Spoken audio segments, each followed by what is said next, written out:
বুধবারই আমেরিকার president Donald Trump দাবি করেছেন ইরান আর হামলা প্রতিরোধ করার মতন অবস্থানে নেই। ইরানের আকাশ প্রতিরক্ষা ব্যবস্থা বলেও কিছু নেই বলে জানিয়েছেন ট্রাম্প।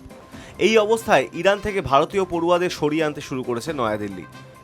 বিবৃতি প্রকাশ করে ভারতীয় বিদেশ মন্ত্রক জানিয়েছে ইতিমধ্যেই 110 জন ভারতীয় পড়ুয়াকে ইরান থেকে বার করে আনা হয়েছে। অপারেশন সিন্ধুর প্রাথমিক পর্যায়ে ইরানের উত্তর প্রান্ত থেকে ওই 10 জন পড়ুয়াকে ভারতে ফিরিয়ে আনা হচ্ছে। তাদের সঙ্গে যোগাযোগ করেন ইরানের ভারতীয় দূতাবাসের আধিকারিকরা। ইরান সীমান্ত পেরিয়ে মঙ্গলবার তাদের নিরাপদে নিয়ে যাওয়া হয় আর্মেনিয়ায়।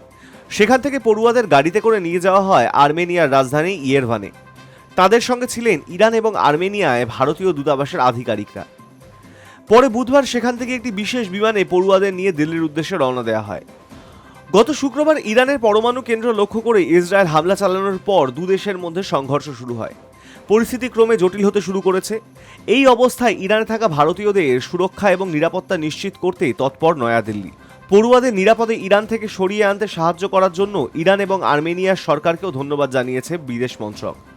বিবৃতিতে আরও জানানো হয়েছে, ইরানে ভারতীয় দূতাবাসের আধিকারিকরা ভারতীয়দের প্রথমে সে দেশেই কোনো তুলনামূলকভাবে নিরাপদ স্থানে সরিয়ে নিয়ে যাচ্ছেন।